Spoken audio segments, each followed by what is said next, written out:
नमस्कार दोस्तों, welcome to only UPSC. मेरा नाम है शुभम। आज हम बात करने वाले हैं एक बहुत बड़ी न्यूज और चौंकाने वाली खबर की। जी हाँ, कुछ दिनों पहले ये लीड मिली थी कि भाई यूएसए जो है वो जल्द ही पाकिस्तान को यहाँ पर हथियार सप्लाई करना शुरू करेगा। जी हाँ, अब ये सच हो रहा है। इस पूरे जो मैटर को हम लोग यूपीएससी के आईआर वाले पोर्शन से एसोसिएट करेंगे, साथ ही जानेंगे कि भाई इंडिया का जो अगला स्टेप है इसके लिए क्या हो सकता है। तो शुरू करते हैं इसको यहाँ पर डिस्कस करना, और साथ ही यहाँ पर इसको यूपीएससी के पॉइंट ऑफ व्यू से भी हम सीधा सीधा लिंक करेंगे। ठीक है, तो देखिए यहाँ पर यूएस जो है, यूएस की एक बड़ी कंपनी है भाई, डिफेंस कंपनी है। इसने अनाउंस किया है कि यहाँ पर advanced air to air missile Pakistan को दी जाएगी। यानी अब ये जो मिसाइल है वो पाकिस्तान के पास पहुंचेगी। देखिए, पाकिस्तान मीडिया इसे एक्सटेंसिवली कवर कर रहा है कि भाई जैसे उनका जियो टीवी हो गया, हर जगह न्यूज़ आर्टिकल्स में ये पब्लिश है। अब इंडिया में इसको लेकर ज़्यादा डिस्कशन नहीं है, शायद इसलिए कि भाई ये सच मानने में थोड़ा हार्ड लगता है।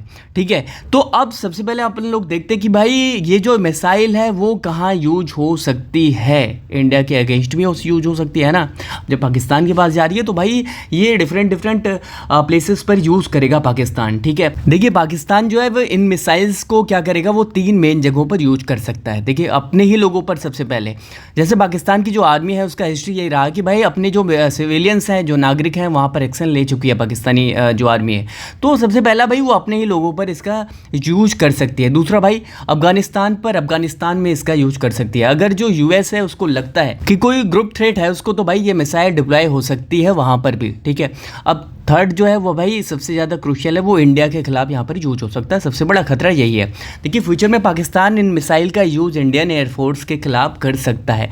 तो क्वेश्चन ये रेज होता है कि भाई ऐसा क्यों हो रहा है, ये अनयूजुअल एक्टिविटी ऐसा क्यों देखने को मिल रही है। ठीक है, ये ट्रंप ने ऐसा क्यों किया, ये क्वेश्चन रेज होता है। देखिए, यूएस का ये कदम जो है वो हम देख सकते हैं कि भाई शॉर्ट टर्म थिंकिंग का ये रिजल्ट माना जाएगा। कहने का मतलब है, अब कुछ लोग इसे एवरेज भी मान सकते हैं, क्योंकि इंडिया ने यहाँ पर F-35 जो फाइटर जेट था है ना, F-35 फाइटर जेट, ये यूएस से इंडिया ने नहीं लिया है ना। और ना ही भाई ट्रंप को यहाँ पर जो नोबेल प्राइज़ देने की बात इंडिया ने की, पाकिस्तान ने ऐसा किया।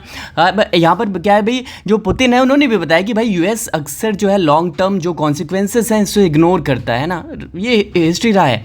अब शॉर्ट टर्म डिसीजन वो लेता है, अब ट्रंप भी ऐसा ही कर रहे हैं, उसकी हिस्ट्री जो है वो रिपीट हो रही है यूएस की। अब यहाँ पर टाइमलाइन बहुत ज़्यादा ज़रूरी हो जाती है कि ये टाइमलाइन क्या है, क्यों ये सारी चीज़ें हो रही हैं।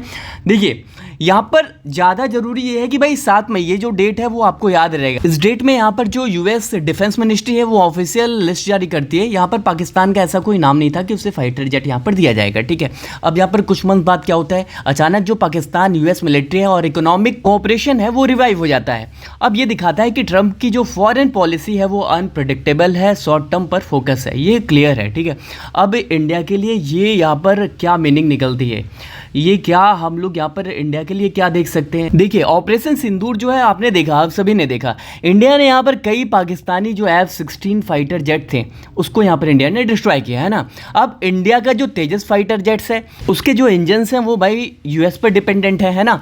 अब अगर यूएस पाकिस्तान को मिसाइल दे रहा है तो इंडिया के लिए ये क्या भैया, ये फ्रस्ट्रेटिंग हो सकता है और रिस्की भी हो सकता है। अब इंडिया के पास ऑप्शंस लिमिटेड हैं, क्योंकि भी यहाँ पर ऑलरेडी कई डिफेंस कॉन्ट्रैक्ट जो है यूएस के साथ साइन हो चुके हैं, जैसे तेजस फाइटर जेट इंजन का है ना, चिनूक और अपाचे हेलीकॉप्टर का है ना। ऐसे कई सारे यहाँ पर जो साइन है वो इंडिया के साथ अमेरिका के हुए हैं। ठीक है, अब यहाँ पर आगे क्वेश्चन रेज होता है कि भाई 3 देशों की जो स्ट्रेटजी है, यानी कि यूएस जो हो गया, पाकिस्तान हो गया और चाइना हो गया, उन 3 देशों की स्ट्रेटजी कैसे काम कर रही है। देखिए, पाकिस्तान यहाँ पर चाहता है कि भाई इंडिया जो है वो वीक हो, है ना, इंडिया सीधा सीधा वीक हो, ये पाकिस्तान की डिज़ायर है। अब चाइना क्या है भाई, यहाँ पर चाइना चाहता है कि इंडिया को रोकना, है ना। अब यूएस का जो लॉन्ग टर्म स्ट्रेटजी है वो इंडिया को कहीं ना कहीं कंट्रोल करने की कोशिश हो सकती है। ठीक है, अब इसलिए इंडिया क्या है, यहाँ पर इंडिया को स्ट्रेटजिक प्लानिंग और पेशेंस यहाँ पर दिखानी होगी। क्लियर है भाई।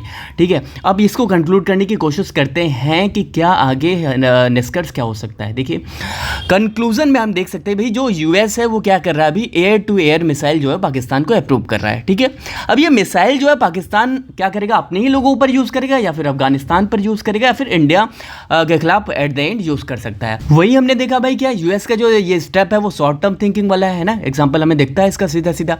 अब इंडिया यूएस पर डिपेंडेंट है ये भी हमने देखा, इसलिए हमें क्या भैया आत्मनिर्भर और क्या भाई स्ट्रॉन्ग डिफेंस जो स्ट्रेटजी है उस पर हमें फोकस करना होगा, ठीक है। अब आगे का टेक अवे क्या है वो थोड़ा सा हम देखते हैं। देखिए सीख क्या लेनी चाहिए इससे, देखिए करंट जो कंडीशन है वो सेंसिटिव है, क्रिटिकल है, क्लियर है, कोई दो राय नहीं। अब इंडिया को अपनी जो फॉरेन पॉलिसी है उससे डिफेंस वाले मामले को जो है मजबूत करना होगा, ठीक है। वहीं अगर कोई ऐसी अपडेट्स आती है जो अभी लीड मिल रही है, इस पर इंडिया को क्या है अलर्ट रहना होगा, इन्फॉर्म रहना होगा, है ना। तो दोस्तों ये सारी अपडेट्स थी, ये सारे एनालिसिस थे आज की। अगर आपको ये वीडियो इन्फॉर्मेटिव लगी तो लाइक करें, शेयर करें, सब्सक्राइब करें। और ओनली यूपीएससी पर हम ऐसी ही जो करंट एनालिसिस है, करंट अफेयर्स हैं वो लाते रहेंगे। और चलिए तब तक के लिए bye bye, see you all again.